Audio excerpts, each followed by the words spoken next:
Hey everybody! We are going to talk about essential oils in a pet home.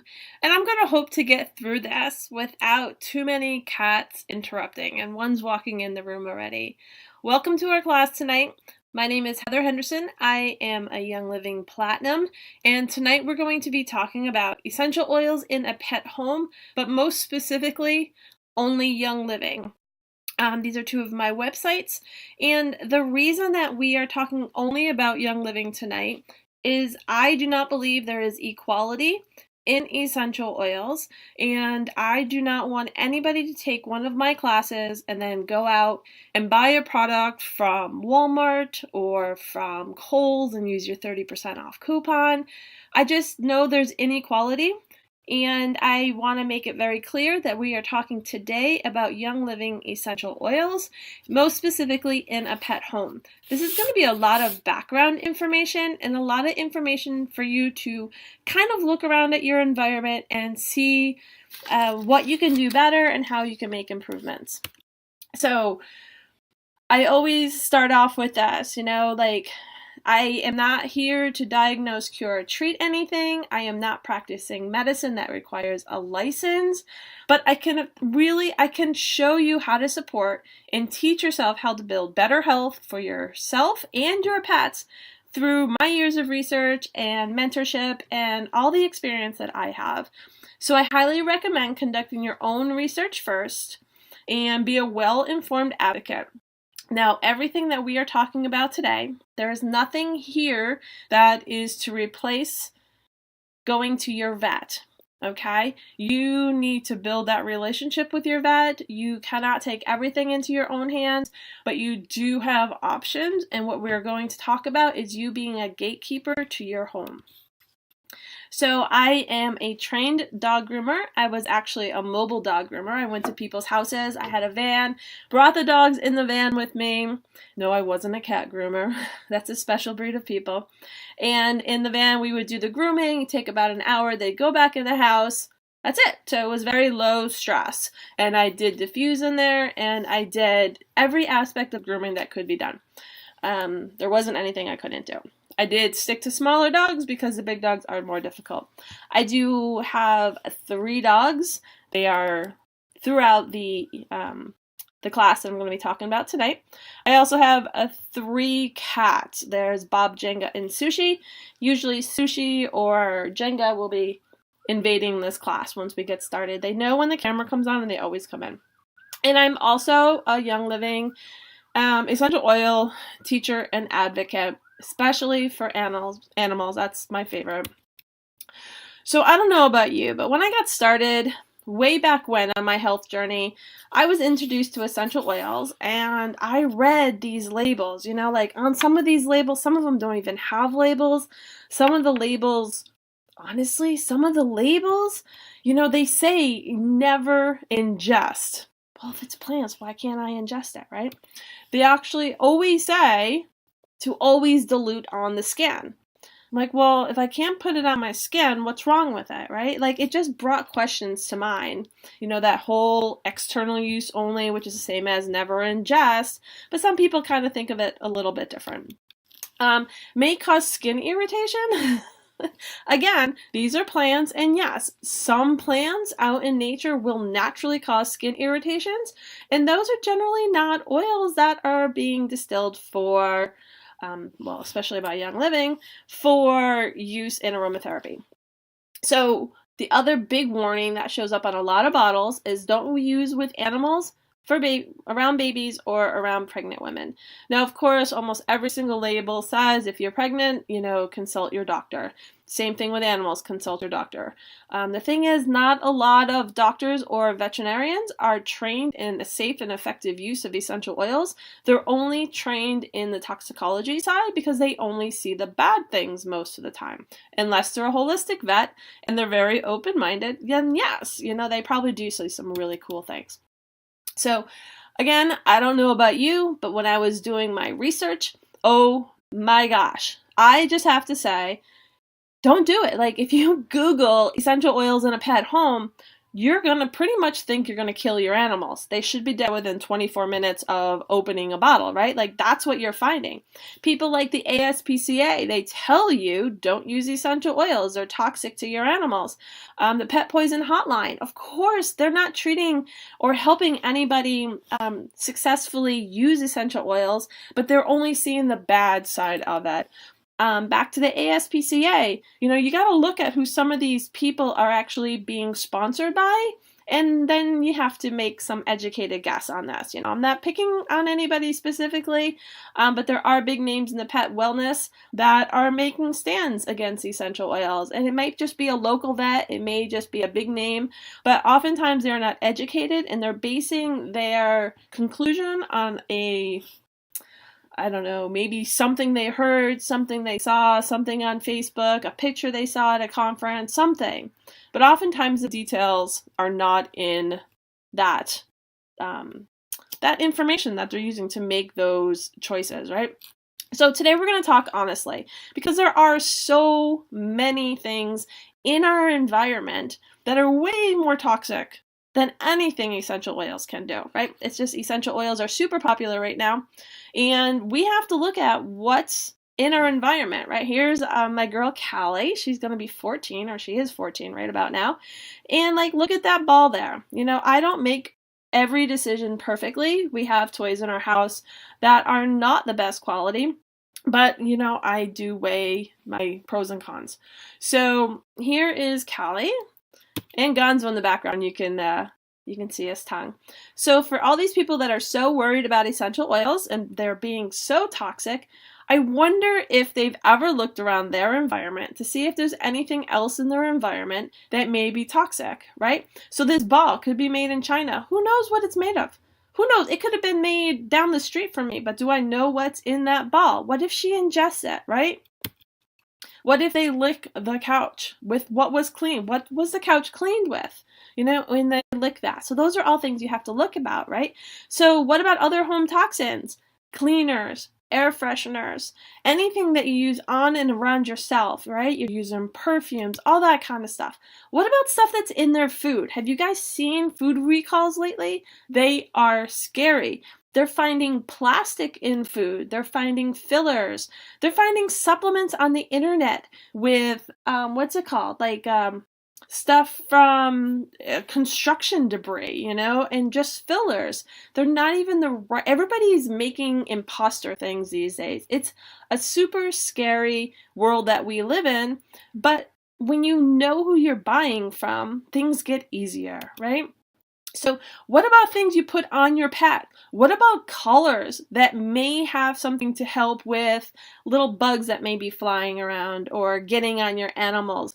Do you know what's in those colors? Do you know what's in those powders, those shampoos, those ear cleaners, those nose cleaners?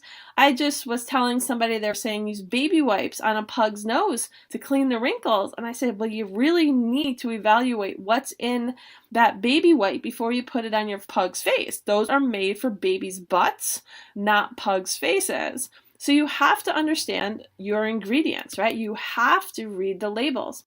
So the other thing, what about your toxic stress, right? What about the stress I walk into my home with? If I go to work and I'm just a ball of nerves when I come home, my energy is shot, my dogs, they just want to make me happy. They're going to do anything they can to pull the stress from me, right? So they want to see me happy. The dog and the cats, their job in life is to make sure we're happy, okay? Sometimes it doesn't feel that way, trust me, I get it. But they believe, oftentimes they want to pull our stress from us. They want to relax us. Sometimes when you're so stressed out, doesn't your cat come sit on you or your dog come sit on you? They want to make you better. They want you to be the best you that you can be. And sometimes we just have to take a step and realize that sometimes what we're doing is often causing stress and anxiety in our pets because they are a reflection of us. How many times have you seen a person and their pet have the exact same illness? And I always say when something happens to my dog, I need to reflect on me. But if I see it happen twice in 2 different animals, I really need to reflect on me and I really need to look at that situation, okay? So we need to look at the environment first. It's not always what can I use to fix this? What oil do I use? Let's look at our water, let's look at our cleaners, let's look at our food, okay? I'm not even going to touch food in this at all because that is also another hot topic. We are raw feeders in our house and we clean everything with thieves. So yeah, that's the face that most people make when they decide to do some online research about essential oils, okay? So this Toxic Substance Control Act of 1976, guys, this is still in place right now. It hasn't changed. It hasn't been updated. It was initially designed to protect us from the chemicals and the harmful substances that were on the market. But since then, it still has not been updated. Okay, you can do the math. That's a whole lot of years there. And I think between then and now, there's a whole lot more chemicals that have been added to our world. And they're kind of like, oh, well, they didn't exist then, so they must be safe, right? It's really, it hasn't been reviewed. It hasn't been updated. And it's something that really should be done, right? So imagine, like I said, how many new products have hit the market since then that probably should be on the list. So this Toxic Substance Control Act, and it's a law that does not require manufacturers at all to prove that products are safe before selling them. So we're assuming that they're on the shelf, meaning they're safe, right? But that doesn't mean anything. They're just on the shelf because somebody made them and Target or the pet store decided, oh, these are cute, this is fun, people want this, let's sell it. Does not mean that it is safe. Have you ever read a label on a pet product? Oftentimes, there's no label, right?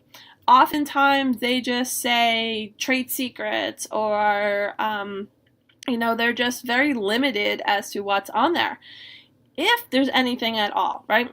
If you look at a bottle of shampoo, that's when it gets really scary. As a groomer, I did not realize what I was doing to myself, and I did not read these labels to the fact, like, I just smelled it. I'm like, oh, that smells like blueberries. This should be really good. Until I started reading the back, right? And when you read the back of these labels or these bottles, and you start to see what's really in it, you can really start to make informed decisions and start to make better judgment calls as far as what you allow in your home or in your pet-based business, right? So yeah, they are pretty scary. So definitely read labels. It's huge, right? So another thing, the Fair Packaging and Label Act. So when things are labeled proprietary blend or licensed trade secrets, that means they can be anything in there. They do not have to tell you. Legally, they do not even have to tell you what's in there. It's kind of one of those, I don't want to say the word grandfathered, but it's one of those like, okay, if you use, maybe you're selling special water. Let's just be simple. Maybe the ingredients will be water plus proprietary blend flavoring. They don't have to tell you. That could be 200 different things that are in there. It could be 5 different things. It doesn't really matter. And it could be anything. Like I said, anything. Whatever your imagination brings you, it could be in there. It does not need to be on the label, okay? And the other thing, when they're putting ingredients into a bottle, when they manufacture it, oftentimes other things are a product of the manufacturing system, and those things do not need to be on the label either because they were not in it, but they were a byproduct of, and even though they're in there, it doesn't really matter. Those flavors, fragrances, all the same thing, right? They can be a huge mix of natural or synthetic. That's why I got the little factory down there. That's where synthetic chemicals are made. There are natural chemicals made in nature. Everything around us is a chemical. If you try to live a chemical-free life, it doesn't exist, right? A chemical-free life, it should be a synthetic chemical-free life is what you're looking for. So, you're made of chemicals, my computer, my paper, my essential oils, everything, staples, everything's made of a chemical, either natural or man-made. So with all this information that I'm giving you, can you really see now why people and pets are just getting so sick and developing allergies, and and pets are more sensitive to the environment more than ever? And people think, Fluffy just got diagnosed with cancer. It must have just happened yesterday. Well, unfortunately, what happens is a little drop here, a little drop there, a little drop there. It all adds up, right? And I wish I had a cup. It gets the cup full. And when that cup gets full, it just overflows. And that's where disease happens. When that bucket tips, that's when you see some major issues. Dogs and cats are super good at hiding anything that's going to be wrong with them because of pack mentality. The weak member of the pack always gets picked on. So they don't want to be the weak member of the pack. So we have to be aware of our environment because unfortunately dogs and cats, most of them don't have credit cards and cannot make the buying decisions in the home. That's up to you. So we don't even know half the things that we're buying anymore. We don't even know what's in the bottles. So you have to actually stick with companies that are really good and really fair about telling you what's in their bottles. So the other thing, this is shocking to me that there are no laws, no U.S. laws or standards when it comes to pet-safe toys, beds, and other products. Recently, I just bought these online toothbrushes that I thought were going to be amazing for my dogs. I kind of forgot about them. It took a while to get here. They got here from China. I soaked them in our fruit and veggie wash, which has digize in it, which is really good for dissolving things. But I let them play with it once, and then I threw them in the garbage. That was a wasted $30. I try not to buy stuff from China for my dogs to chew on. But unfortunately, that's where most of the pet toys come from, right? It's really scary, and it's really sad.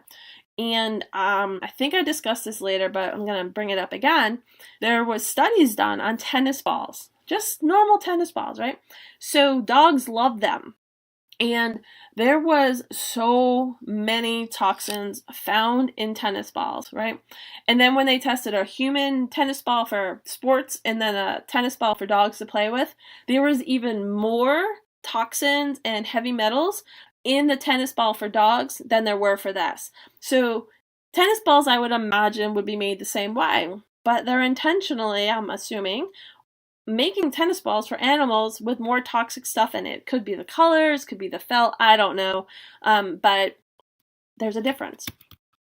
So one of the things that we have to avoid is fragrance. The word fragrance is on so many products like shampoos, ear cleaners, perfumes, all this kind of stuff. They have fragrance in it. They don't need to tell you what it is. It could be a load of different things, natural and synthetic, but sadly the FDA does not distinguish between synthetic lavender and fake lavender. So it's a trade secret. Heavy metals, that's what I was talking about with the tennis balls, right? That's in so many toys, right? It's in, oh gosh, it could be in plastics. Maybe they're bowls and these things can leach out. It could be in stainless steel and leach out. It can be in water bottles that are made of aluminum, right? And all these things leach. So many things you have to consider. It's not just what essential oil will work best for my pet. It's let's take everything into consideration.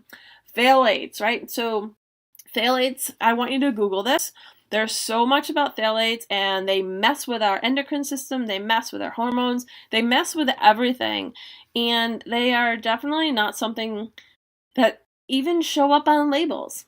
So knowing what a phthalate is and understanding them, you can make better decisions.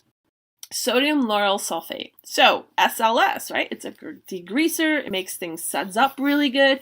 When you get a dog shampoo, you want it to lather really, really good because you know you're getting in there. That's all crazy talk. You don't want that lather, okay? Even if somebody tells you that their SLS is made from coconut, it may be absolutely made from coconut. But what happens in that manufacturing process that we're talking about, that coconut oil is into a process and I don't want to use the word off gases, but it turns into something else that the manufacturing process does to it, and then it creates other things that can be very synthetic and harmful to your animals. Because what happens with essential oils, if any of these, or many, many more, because this is just a few of them, if essential oils encounter these, they actually will bring them into the body, like sodium lauryl sulfates, or phthalates, like sitting on your skin. The essential oils will draw them in deeper into your body. And that's for our pets too, right? So fabric softener, I can talk for hours about fabric softener. I've had so many bad experiences until I knew better. These plugins, again, I have awful stories about plugins and what it's done to people and pets. Those are not natural smells in there. You do not have the beach in there. You do not have apples in there. It is just a perfume, a cheap perfume. Same thing with Febreze and Lysol. On the back of Lysol, it actually says it's hazardous to humans and domestic animals. Those Renews-It things, those little gel things, those are probably one of the most disgusting things that you could ever buy. These things are all severely toxic. You do not want them in your home. Put them in a bag, bring them to hazardous waste day, and get rid of them. Don't wait to use it all up. Anything that you spray in the air, your animal will walk on and possibly lick, scratch their ear, put in their mouth, their ears, their eyes, wherever sensitive areas of their body. They could be licking it and they could be ingesting it. They're walking on it, again, licking it and touching it. Cats are notorious groomers, right? They groom all the time. If there's anything in their environment that goes up or that you can smell, it means it's in the air and it's probably going to fall on the ground somewhere. Your animals are going to touch it. So that's a really scary fact. But it's true. So it's time to look at what's around your home and to make informed decisions, because everything that is there, like I said, is really bad. You can easily make with high quality essential oils and have them be very safe in your pet home using a diffuser that will replace every scented thing in your home, right? You can use every essential oil that Young Living makes. I am very comfortable with diffusing around my animals. I don't care if it's lemon, if it's orange, it's hinoki, it is peace and calming, it's envision. Any of those oils are amazing to diffuse around your animals. Remember I said I have 3 dogs, 3 cats, and a guinea pig. I might not have mentioned the guinea pig, but we have a guinea pig. And we use a lot of essential oils in our home, and I do not worry about what's in them because Young Living is safe for our animals.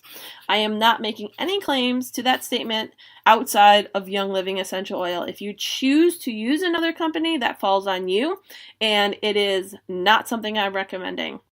So you can detox your home, you can make your own dish cleaners, or Young Living has their own. You can make your own laundry detergent, or Young Living has their own right now. But it's totally up to you. You can buy products from Young Living that are completely safe to use on and around your animals, or you can make them with some simple ingredients and high quality essential oils. And you do not need to settle for these products of this bright blue or bright green products that are very toxic. And don't even get me started on dish soap, because people say, well, they use it on animals when they're in oil slicks. It's got to be safe. That does not mean it's safe. Do you hear the stats of the animals that are actually saved or how many lose their life? You don't hear those things. Those animals would have been dead, and those are emergency situations. It is not something I advise. There are safe alternatives out there. So before we even dive into essential oils, we need to talk about nutrition. We're not going to discuss that, but that is something to evaluate. And like I said, water and awareness of the environment. So important before you even consider essential oils. Now you need to read your labels. That's including food and water. Honestly, there's water that I won't touch with a 10-foot pole. There's so many added ingredients. It's not water anymore. It's sad that you have to travel and read, or you don't have to travel, but when you are shopping for water, if you're on the road or something, you have to actually look at the label for water. Most people don't do that, but I do, right? Oftentimes there are products out there that don't tell you what's in the bottle. And if you don't tell me what's in the bottle, you're definitely not getting my money, okay? I make the informed decisions. Trust me, there are days when I'm like, just give me that Snickers bar, just give me that whatever, I don't make very smart choices all the time. But when you're in a health crisis, you need to actually make very informed decisions. your foods, cleaners, sprays, colors for fleas, shampoos, powders, all that we talked about. You have to make informed decisions. So everything, this is Trigger, and this toy lasted probably a hot 2 minutes. He destroys everything. This is my dog that nearly died from ingesting a pet toy. Our pets lick everything. They lick the floor, they lick each other, they lick the couch, they lick blankets, they lick their feet, they lick everything, okay? So everything that they breathe or lick goes into their bloodstream, right? It's just a matter of time. It's going to go in there. The same for us, right? So I don't know if you knew this or not, but back in the day, when smoking was super popular, back in the way back, 30s to the 60s, 70s, even the 80s, smoking was super popular, right? Not that it was health conscious, but they didn't think too much of it. A lot of people smoked in bed. And oftentimes when that happened, beds would catch on fire. So the industry decided to make fire resistant or flame resistant bedding and beds and stuff like that so that people wouldn't catch on fire. Now that is still holding true. People in the industry still do that, and they still make sheets, baby blankets, baby pajamas, all that kind of stuff with flame resistant materials and dog beds. But last I knew, dogs don't smoke, I don't think. And, this is stuff that's really messing with our animals and our children for that matter.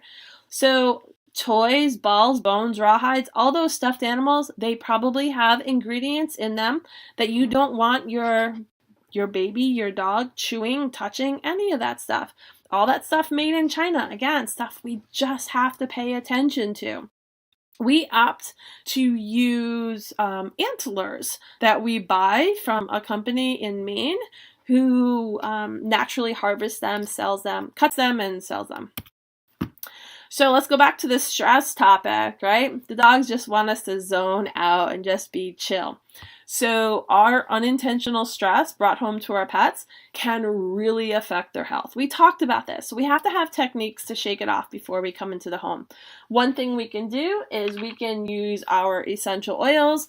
We can put them in our hand when we're coming into the home or in our car. This bottle's empty. Here's home quad.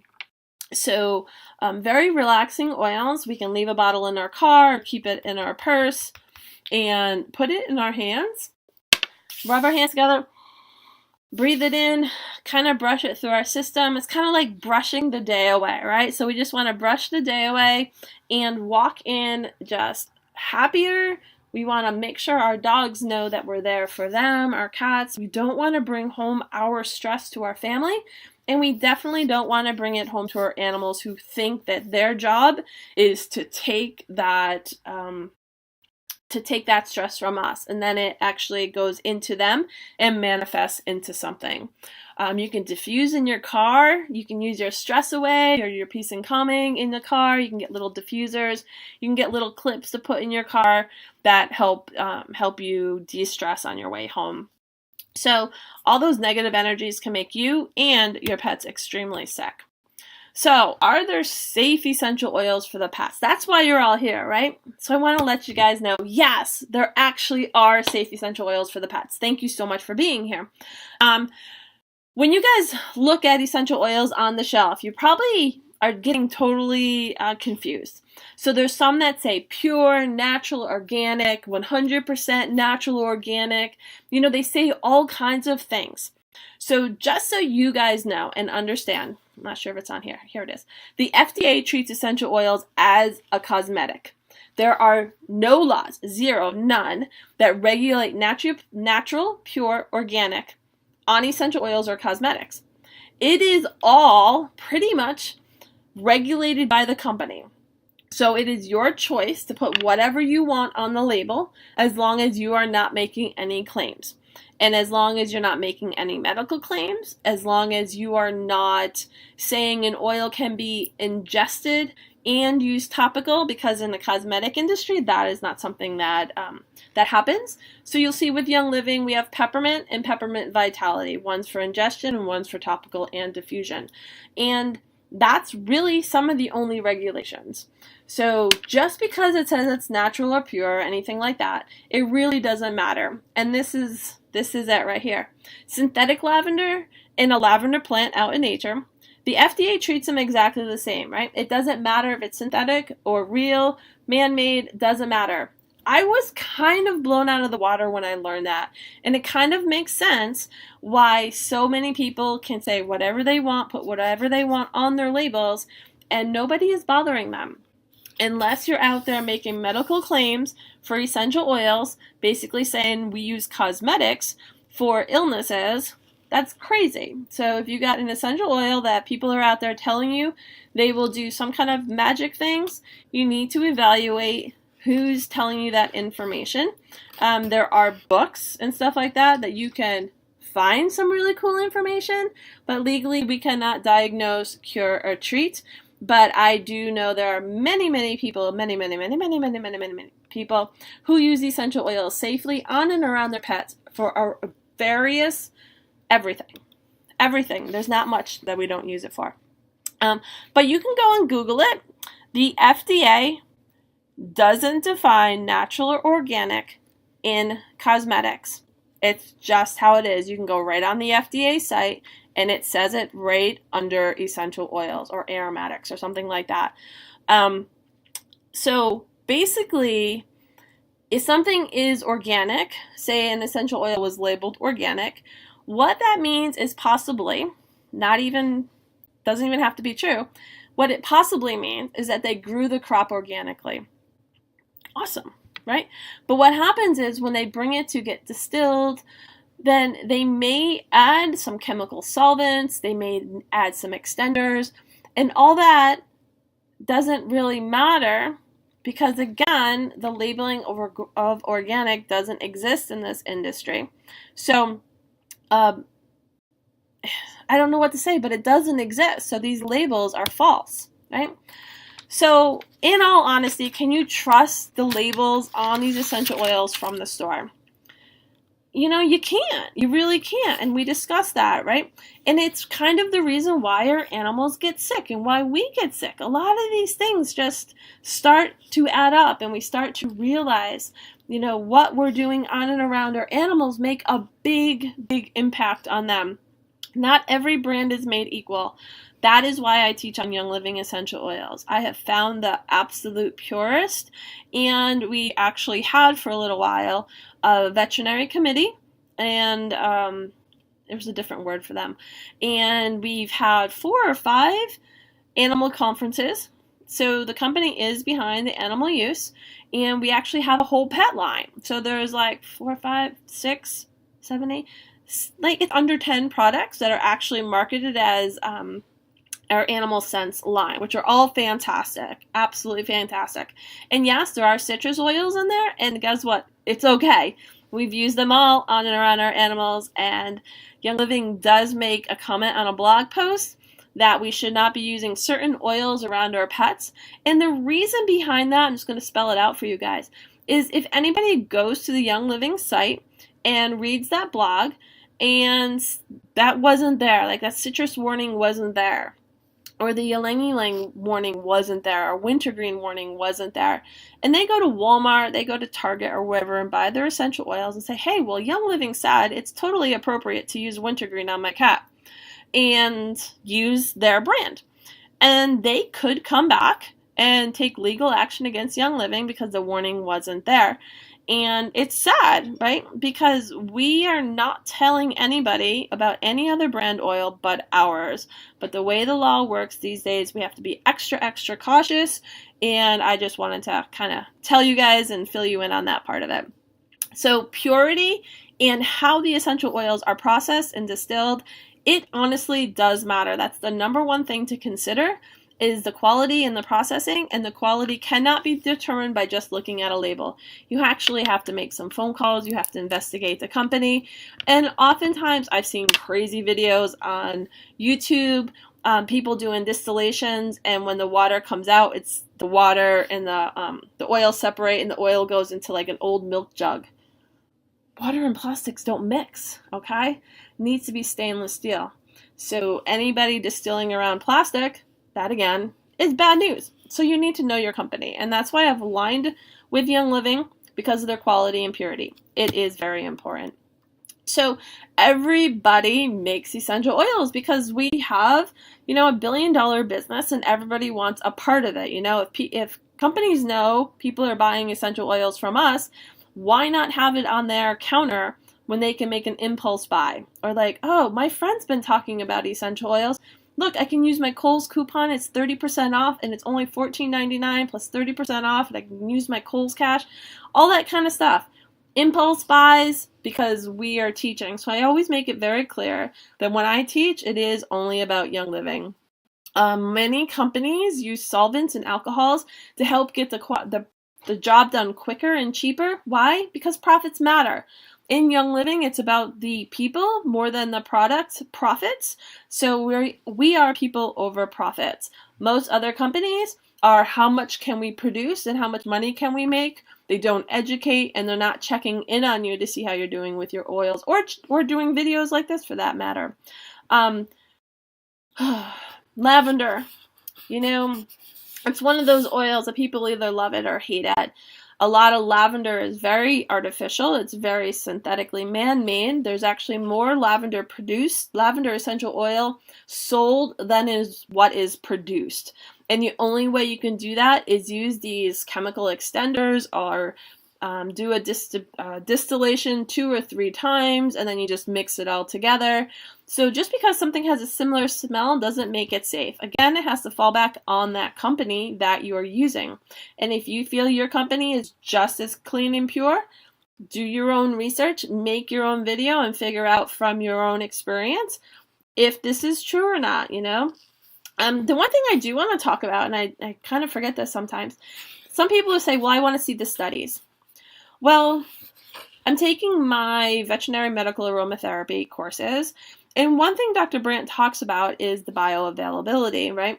Every essential oil that is produced under different situations. It may all be lavender, but there's a different amount of sun, rain, moon, different bugs go through the environment. The earth has different shifts. Every single bottle will have a little variation in their chemical constituents, their natural chemical constituent, based on natural environments. So when you have a scientific study, you have to have a control. And if that control is the essential oil and it's exactly the same all the time, well, that's not real essential oil. That's man-made essential oil. And that could possibly always lead to bad results, because our body doesn't know what to do with synthetically made products, right? It knows how to use the bioavailable essential oils that actually come from the real environment. So pets need these highest quality ones. They cannot be around these synthetics ones. It might as well be Febreze. So this is a big thing too. So pet safe essential oils, the big factor, okay? It's never been about an individual oil being unsafe, let's say tea tree, because that's a big thing that comes up for cats. It's more about the company, they're growing, they're harvesting, the distilling process. Does this make it truly pure product with none of the plant constituents being messed with? So when Young Living distills an essential oil, we test it after we distill it. We test it like 15 times or something, 2 or 3 times over, to make sure everything is right. Then we bottle it, and then we do it all over again to make sure nothing happens in the bottling process. So we make sure the quality and the purity in-house, and we actually send it out of house too. So because of how Young Living operates, I have chosen to align with them. And essential oils are not cheap. They are not inexpensive. You get what you pay for. Right? There's a lot of products on the market. You get what you pay for. You try to buy a knockoff of something, and it is a knockoff. Usually it's garbage. So our pets are both physical and emotional, right? I already talked about stress and stuff like that. But our pets have feelings too. Working at a shelter with some emotional dogs, it's really great to see them just relax, and breathe and not have that everyday stress. So working on them physically, behaviorally, or emotionally, it's all beneficial to them. So if you do have to use Google to sort through some information, then you're going to always want to look up whatever your issue is with the words young living after it, and you're going to have a little bit higher success rate, but you're also going to find the hate mail, and you're going to find some really angry people out there saying really angry things, and you know what you do? You just walk right on past them, because people like to make up things, and they like to pick on our founder. For whatever reason, people have interesting ways to voice their opinions. So how do we introduce our pets to these oils? Diffusers are the #1 way. Thankfully, with Young Living, they give you a diffuser right with your membership, and that comes right to your home with your oils. Low and slow. So what I like to do is actually just crack the cap a little bit, like a half a twist. I don't know if I can show you that. So here it's closed. I can do half a twist. You'll watch their little nose sniff and snarf. Their whiskers go forward and back. Then you can actually take the cap off, let them smell the cap, but hold it low, let them come to it, don't shove it in their face, let them come to the bottle, but hold it really tight. We're going to show some videos. Hold it really tight because we don't want them to take it away. And the other thing you can do is put a drop in your hand. Put a drop in your hand. We don't really want to touch the top unless it's yours and you're not sharing it. You rub your hands together and you can pet them, or you can offer it to them and see if they want to lick it, which is fine, or if they just want to smell it. Some dogs will take some deep breaths. Some dogs will not like every oil. There's some dogs that the first time I introduced it to them, they were not happy. They did not want it. So we didn't push the issue. You don't do that, right? There's no forcing. We don't take the bottles and drip it all over an animal the first time, or throw it at them, or fling it at them, all that, right? Every single dog is going to react differently. So we're going to hope this plays next, but I got some really cool videos to show you how every dog reacts. So here's Leonard meeting peace and calming for the first time. Calming for the first time. Hey, bud. Just going to crack it open.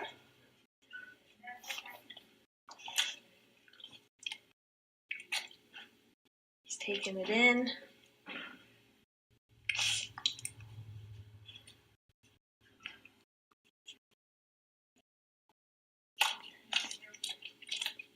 Good stuff, huh? Good stuff.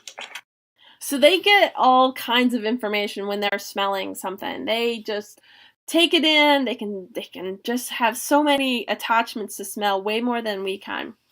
So here's another one. This is when she first met Vetiver. Nancy's actually holding it. You can see it in her hand, and she's funny.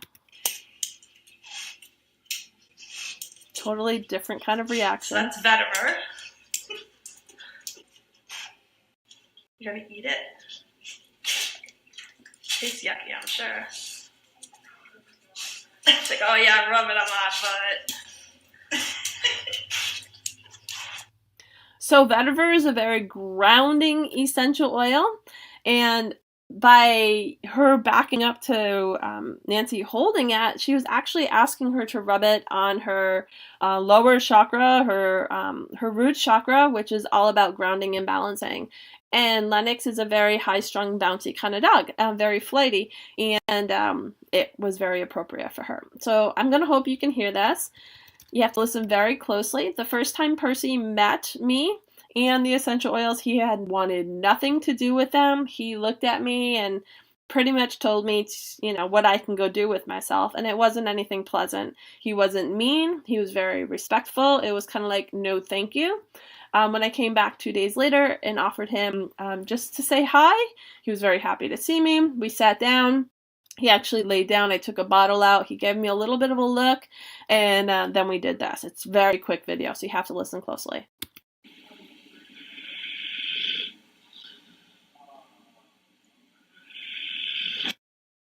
So I did put a drop on my hand, not even a drop, just I touched it to my hand, and I kind of just held it, and then I put the bottle next to him, and he was, right before this, like lifting his nose, sniffing, and I just got a couple seconds, because it's not always the wisest thing to do to watch a situation through the camera. You really do need to pay attention to the dogs.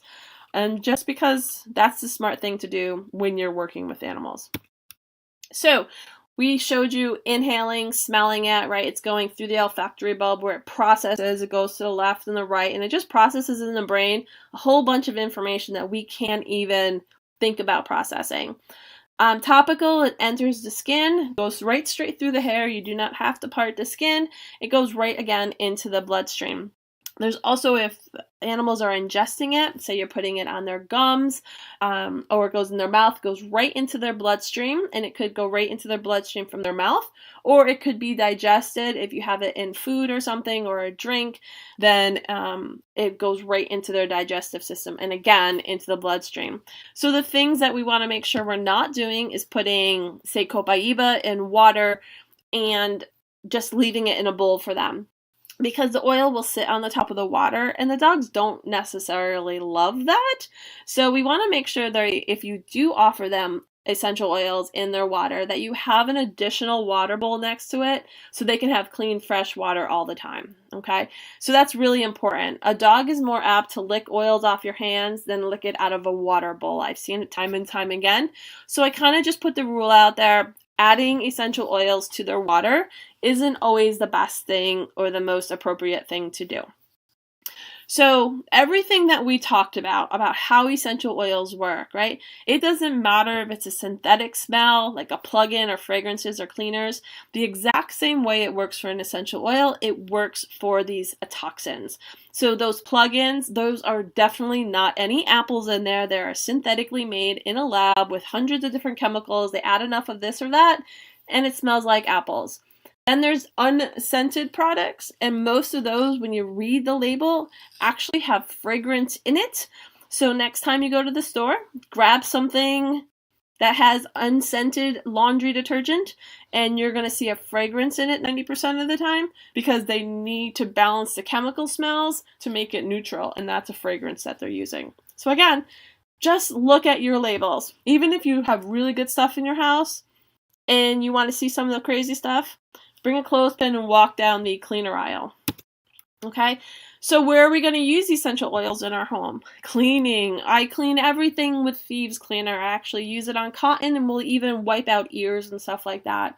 So you can actually add essential oils to your cleaners in your home. Why do we want to do that? Because dogs and cats are naked and barefoot, and they walk around. If you're cleaning with some kind of toxic cleaner and they step on it or lick the floor or lick a cupboard or lick a chair leg, and then they lick their feet or whatever, they're ingesting those toxins. If they ingest Young Living essential oils, they may be gross and may not taste good, but they are not going to be doing themselves any harm. Okay, you can put oils on yourself and be a human diffuser. Put it on your heart, put it on the back of your neck. I like putting it on the inside of my wrist. So as a groomer, when you're working with a dog, it's fairly close to them, but it's also one drop and I'm spreading it all over. And it does really, really good. It works really well for them. Diffuse into the air. You know, we can do little spritz bottles. We can do coffee filters. We can do a diffuser, all kinds of stuff. I showed you from the bottle cap. You can put a drop on bedding, on blankets, beds, all that kind of stuff. One thing I don't do is put it on collars because it's just too close to their face. It's just too much to be attached to them all the time. Using a very strong base of oils and just not being able to escape it isn't fun. Don't put oils on paw pads. Do not put oils on the base of their feet. Oftentimes, this is a big area of controversy.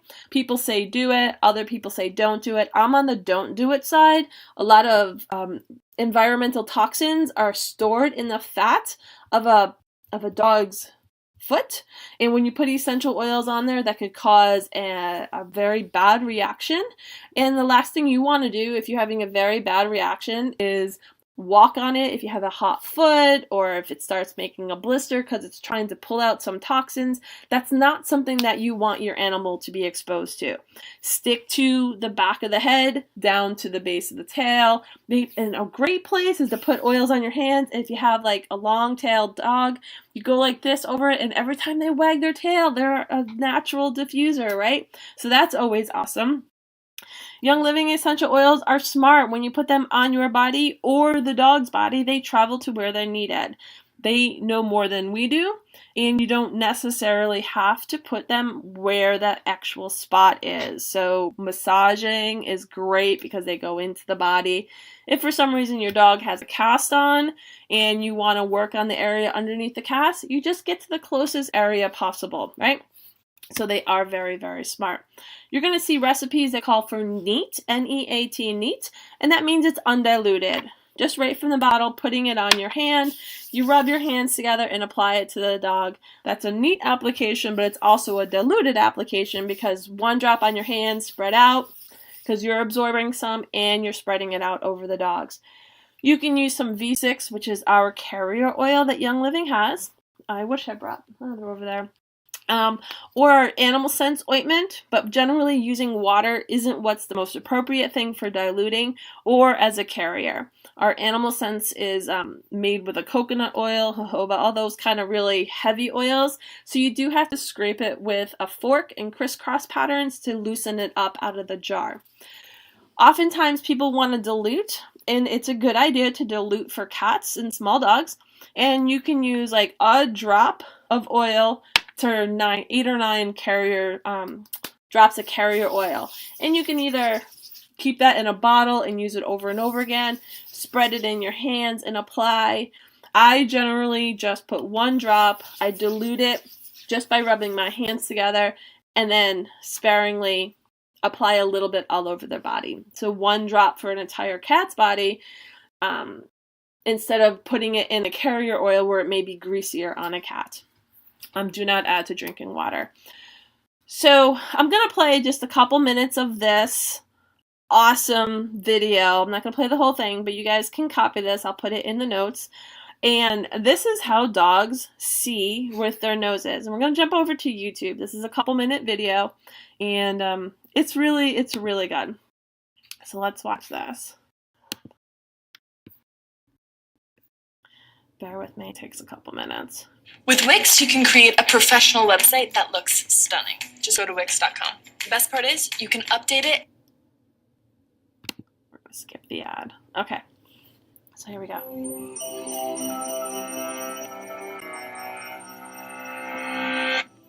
Hi, Bob. Morning, Kelly.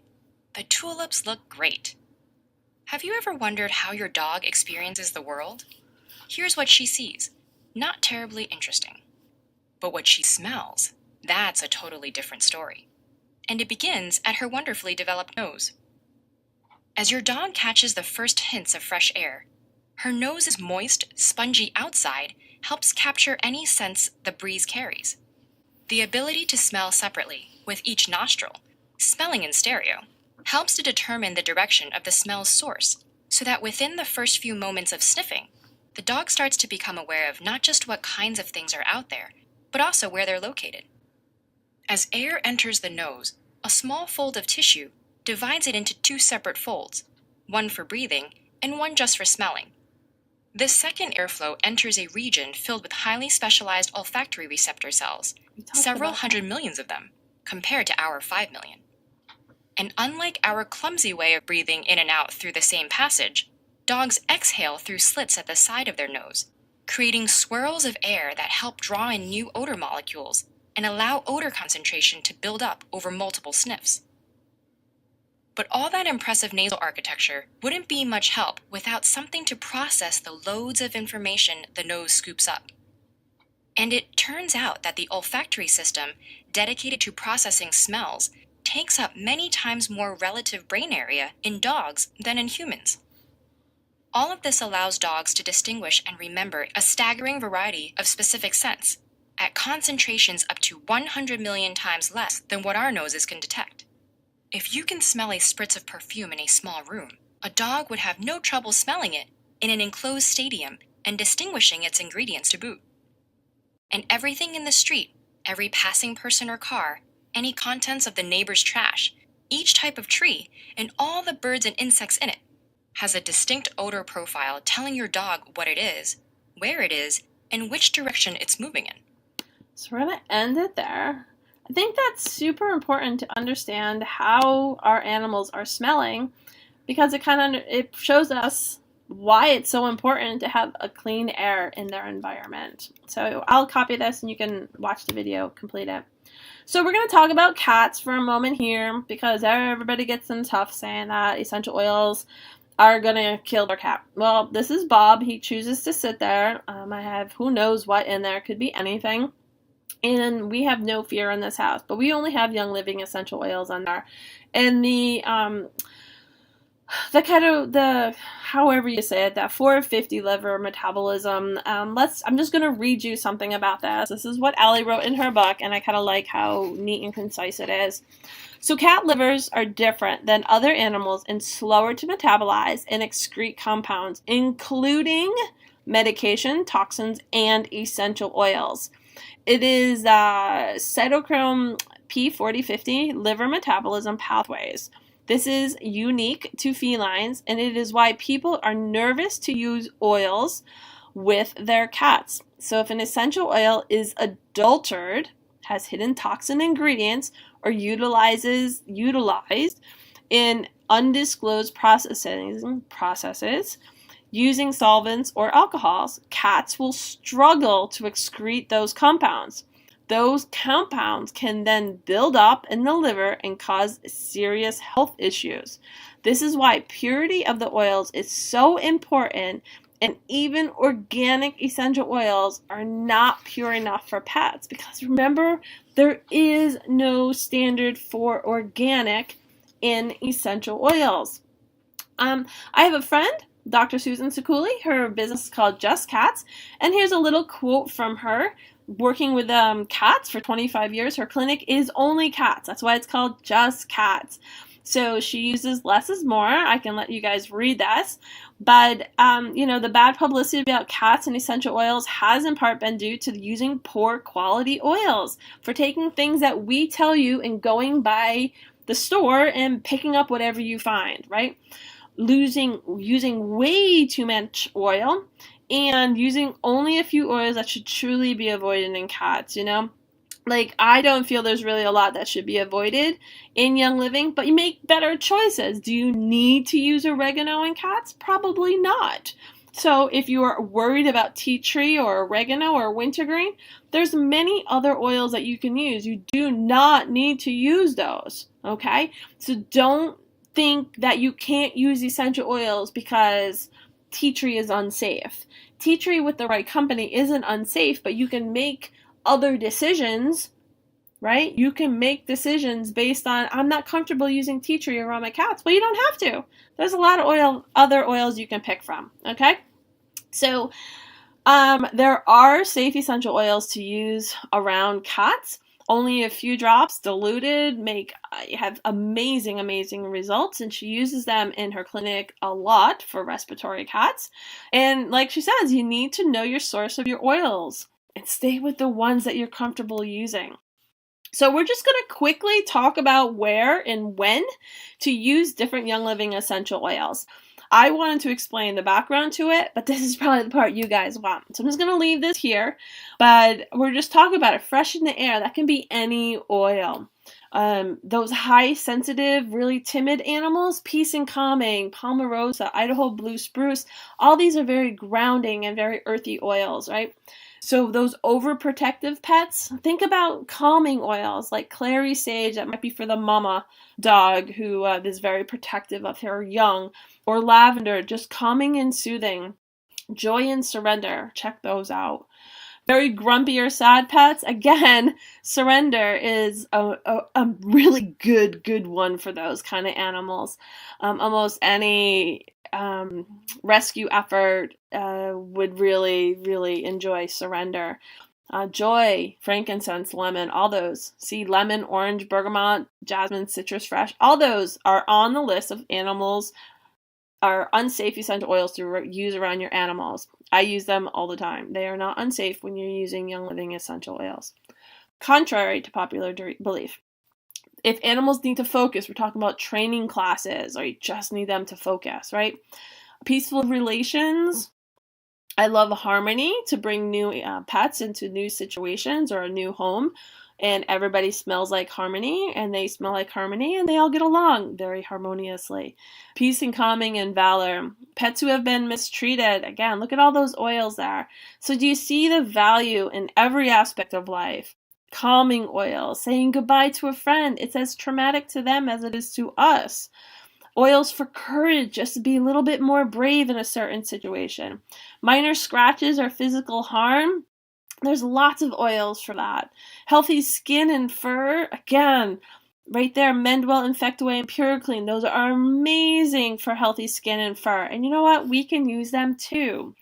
So for muscles and, what's that other side, but I'm covering it. For joints and muscles, great to use Copaiba. And you might want to Google Copaiba Young Living and look it up. It's probably one oil I've never heard anything bad about across the board. It's very gentle, it's very mild, but it packs a punch. It does some pretty amazing things. Stuff for the outdoors, so you can enjoy the outdoors safely without those pesky things attacking you. Legally, the EPA regulates pesticides and repellents and stuff like that. The EPA regulates those because I can't make any claims that anything is for bugs. We do have, Young Living has an insect repellent that is EPA approved. So that is something I would take a look at, and I use a very small amount and apply that to my hands, massage it in. But you can also look at the oils and the ingredients in there and make informed decisions if you want to make your own. Digestion, digize, digestive, energize, digize. Ginger, Copaiba, Aroma Ease, and Paragize. Those are all awesome oils for digestion. Now, how do you get started? Everybody wants to know, right? How do you get started? So Young Living has an amazing starter kit where you get 12 different essential oils. 2 of the most popular ones just came back, Valor and Peace and Calming, are in the kit. Together, those 2 are powerhouses. Singly, they're amazing. Put them together, put a drop on your hand, and pet your animals. You're probably going to have a really calm car riding dog. Even great in a vet's office. Really, really good. So you're going to get all those 12 oils. It's $165. You're also going to get a diffuser. You get 2 different diffusers to pick from. It's either the Dewdrop or the Desert Mist. And either one of those are amazing. They run, I think, 4, 8, and 10 hours, depending on which button you push. And you'll also get the Thieves Cleaner or a Thieves Spray. It just depends. It depends on what they have in stock. They kind of switch them up. So it'll either be a little packet of Thieves Cleaner or a 1 ounce of the Thieves Spray. Both amazing. You're going to get 2 packets of the Ninja Red, which is our antioxidant drink, and a couple of those little roller fitments that fit on bottles, and you can actually put it on a bottle and roll it on your skin. So it just makes life a little bit easier. And you'll also get a small bottle of our hand purifier, which would replace a hand sanitizer. It's purified, meaning that the alcohol in it has been denatured, so there isn't going to be any transfer of alcohol that has that alcohol, that 70% grain alcohol, that's going to transfer to a bloodstream and cause those alcohol poisoning things that could very easily happen with the non-denatured ones. So you're going to get all of that, and you get a wholesale membership, which means you get the kit at wholesale price. It does not mean you have to go out there and teach like I do or sell like I do or inventory thousands of dollars. It means you get your kit, you're a member, you become part of our group, you get training with us, you get to ask questions as long as you're not asking me to diagnose, cure, or treat. You get to come to classes, we do all kinds of fun stuff, and we welcome you to Young Living. So if you'd like to get started with me, you can go to yloilsrock.com. Or that's probably the best place to go. My other site, I always get confused if it's oils and pets or pets and oils. It's one of those I have to always look.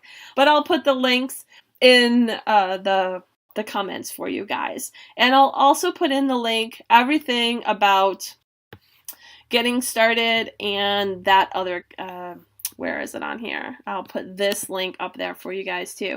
So have a great day. Again, my name is Heather Henderson. I am YL Oils Rock. You can find me on Facebook, and you can also find me on Essential Oils in a Pet Home on Facebook, where we teach facts. We don't teach fear, right? Because fear spreads fast, and we're kind of hoping that hope spreads faster. And thank you so much for joining us. I hope you have an amazing day and come back, and I welcome you to Young Living. Thanks for hanging out with us.